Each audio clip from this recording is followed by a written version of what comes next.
Yes, hello, maayong hapon mga kaminten. So, our vlog for today mga kaminten is unsa man, Tagana. So, bita mga kaminten. So, ganihang udto mga kaminten is niadto ta sa isa siya shopping center diri sa may Tagum City.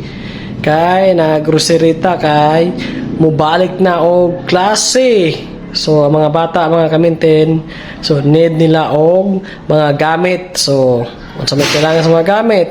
Sama sa, unsa ganay mga gamit sa eskwela, pang panagat. So, mga na siyang bag, ballpen, lapis, mga eraser, crayons, ug uban pa. So, mga kamintin, wala ako nag-video kaganiha, kay bawal daw dito sa mall. So, hindi na lang mga kamintin, i-unbox lang nato mga kamintin kung unsay akong mga napalit. So, di man nilalim po din, no? Di nilalim din magpalit. Mahal dyan kayo, mahal pang bugas, mahal pang pamaliton nun sa mga sa eskwelahan. So, di mahimo mga kamintin kay eskwela, man dyan atong mga anak, di ba? So, laban lang dyan eh. So, no choice, mapalit dyan ta para sa ilahang mga needs o mga kailangan. Kaya para mabuna silang ugma mga kaminten. So, marato mga kaminten. So, mag-start na tawag unboxing maya-maya. Okay. In 5, 4, 3, 2, 1. Yes, hello mga kaminten. Vlog po ito mga kaminten. So, kanina mag-unboxing kita mga kaminten sa akong ipaligyan dito sa mall. So, duhaman sila mga kaminten. Bae o black kasi Ren Rosel ang si Quincy mo. Tapos sila YT channel mga kaminten. So, Ren TV o si Quincy mo TV. So, kini ako napalit mga kaminten. Di lang kumukha kung pila ang presyo. So, ako ipakita sa inyo akong unsay akong napalit sa laha. So, si Ate Queen is grade 3 na siya. So, ito yung mga kaminten. Okay. Grade 3 na kasi siya. Ito yung binili ko sa kanya kasi ito yung request niya. So, okay naman yung bag niya. Pink, girl na girl. Tapos may dalawang So, may dalawang niya, yung sa malalaki. Ito. At saka dito sa lagay ng pagkain or water, tubig. So, balik natin to sa mga kamintin. Hindi kaya kung mga kamintin. Hindi siya masyadong pricey. Tama lang. Ito ilagay natin. So, i-unboxing na natin yung kay Ate Quintin yung ganina mga kamintin. So, ito yung Dodong Ren TV o Ren Rosel. So, ito yung request niya. Gusto niya car. So, ito yun. Pareha rin sila. No, yung pagkaiba is lang. Yung, yung characters. Ito. Ito. Princess kasi si ay Dodong. Ay, princess kay si Ate Quinipin. Si Dodong is gusto niya car. So, kaya po siya. May lalagyan siya ng tubig mga kamintin. Sa kabila, dito, napagkain dito sa kabila. So, and then, same lang sila ng presyo. Tama lang yung price ng mga kamintin. So, baga po siya mga kamintin. Yung tela niya is yung tawag ko. Napaka-soft po sa akin. So, ito. Ipalit na rin po dito. Kasi, sa ibang tindahan ko ito binili kasi yung kabila is ubos na. Ito. Tapos, ito. Ito yung mga gamit na mga kamintin. So, hindi ko alam kung may kulang pa ito mga kamintin. Sigurado may kulang pa ito kasi ano ko na lang. Yung dating binili ko is sobra man yun, pero na may notebook naman silang natira doon. So, ito yung binili ko. Kay Ate Queen. Princess. Siyempre, may lalagyan siya ng ang tawag dito is Merong lapis, pencil case, may lapis, eraser, saka mga color, or ball pen. Tapos, yung squad, easier to, hindi ko alam kung sino to. Tapos, yung character. Tapos yung ito, Spider-Man, kay Dodong, pencil case din, parang magkapaya sila mga idol. Siyempre, binilihan ko rin sila ng ano, tawag dito, color pen. So, dalawa din. So, magkano sila? Alay, para pantay. Tapos, syempre, bili din ako ng gunting. So, green kay ano, ay, pula kay Dodong, green kay Ate Queen Queen. So, nagbili din ako nitong lapis. Lapis, ano, ay, ano pala, yung price pa lang nito mga kapatid is 49. Kapalaya sa ng 49. Tapos yung ano, 29. 10 yung gunting. Same din sa kanila kay ate. Ito is 39. Yung bag pala mga kapatid is, taglit ko na lang yung ano, yung price niya is 315. 315 ng each. Kaya na isa. 315.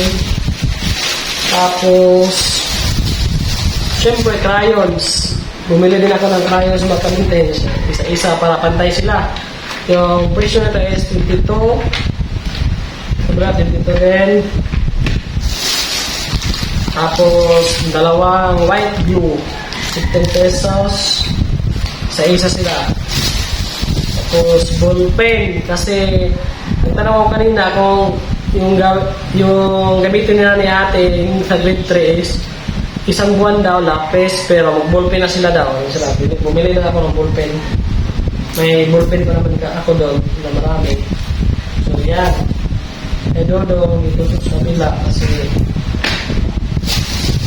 syempre hindi na, huwag natin kalimutan na yung ano, yung sa lapis may tahal, tawag doon, tahal. Tawag dito. Sharpener, siyempre. Red kilo daw, go kaya ni tsaka, tag-trace naman yung sharpener. Tapos, yung ballpen pala is tag-5 yung isa. Yung sa eraser po is tag-12 each. Para pantay din sila. Ito sa akin to. Tapos, siyempre, grade 3 na kasi si ate. Bumili ako muna ng dalawang ano muna. So, tag 13H, tag 13H. Dito kay ate to. Kay Dodong. Baliktad pala yung presyo ng ano, no? Yung grade 3, akala ko mahal yung grade 3. Kasi ano, mas high siya. Pero, baliktad pala, mas mahal to kay ano, sa grade 1. Writing pad, grade 1 is 22 pesos. Samantalang sa grade 3 is 13. So, talagang malaki yung what sa presyuhan.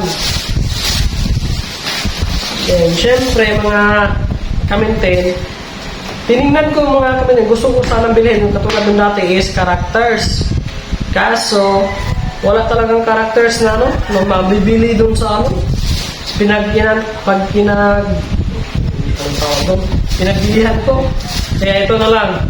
Lima yung binili ko, mga idol, mga kanintin. So, ito, 5 muna kay Ate Queen Queen kasi grade ko siya.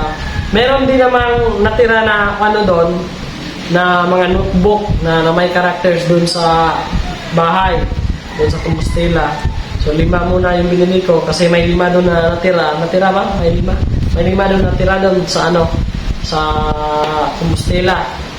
Ito, 5 kay ate. At saka 5 din kay Dodong. So pareha lang sila ng color mga kamintin. Sa lahat nito na is nito is tag 26 po yung isa. Tag 26 inch po. So sa mga nagbabalak pumili dyan, bumili na kayo ng ano. So kahit mura lang ito. Piliin nyo yung mga tindahan ba na may medyo mababang presyo kasi sobrang napakamahal talaga ng mga bilihin ngayon. So, ano lang, be wise na lang po. Kung hindi na magagamit, so, huwag nyo lang bilhin. Na importante, kayo na ang makaiwas, makatipid din kayo na ang bumili. Huwag nyo na dalhin yung mga anak nyo kasi yung school supplies ang dapat bilhin. Pero pag kasama yung mga anak nyo, ay siyempre, magdadabog. Talagang, mami, ang tawag sa inyo sa mga anak nyo is, bilhin niya ako nito, ganito, ganyan. So, hindi na kayo makakatipid. So, bilhin niyo yung takto, tama lang ng sa pang-schools. So, ano lang ganyan, 315. So, sobra 1,000 mga kamintin yung mga nabili ko. So, okay lang mga kamintin. So, that's the, part rato sa atong kinabuhi ang palit dito sa ilahang obligasyon. Siyempre, diba? Ang bunas ilahang ugma para sa tuwa po na maka-learn o kamalo sila sa mga gimbuhat ko sa eskwelahan. Tama ba ko? Okay? So, mga kamintin. So, dili pa rin sa kompleto mga kamintin ha. Kaya wala akong kamalong sa ilang uban paliton. So, ang uban is pwede na unahera na to o palit. So, marami. Katulad mga nails lang, bags, crayons, lapis. Tipid. So, para to mga kamintin. Thank you so much sa pagtanaw. Hope na, maka-relate din kayo sa mga sa ginawa ko. Ginawa ko to na video para lang, may din kayo, may malalaman. Yun lang to. Salamat po. So, huwag niyo pong kalimutan yung mag-follow, like, and share sa aking video mga idol o din skip ads po sa aking Facebook page, Facebook profile. Tapos, meron din po akong YT channel mga kamintin, Ruel Kaobe. So, huwag niyo pong i-skip din ang ads po kasi Facebook at saka YT is meron na po tayong ads mga kamintin. So, yun lang po. Thank you so much sa palagi manonood sa aking mga video. Please share and like, subscribe po. Thank you so much. Bye-bye. See you in my next video. Bye-bye. Yes, hello mga kamintin. Ito po yung nabili ko mga kamintin. Bag ni Dodong. Color pencil. Kanang papel, notebook, lapis, gunting, crayons, eraser, sharpener, so mga white glue, ganun din kay Ate Queen mga idol. So ganyan, bag niya. So ayun po, yan po lahat mga idol. So okay, thank you so much.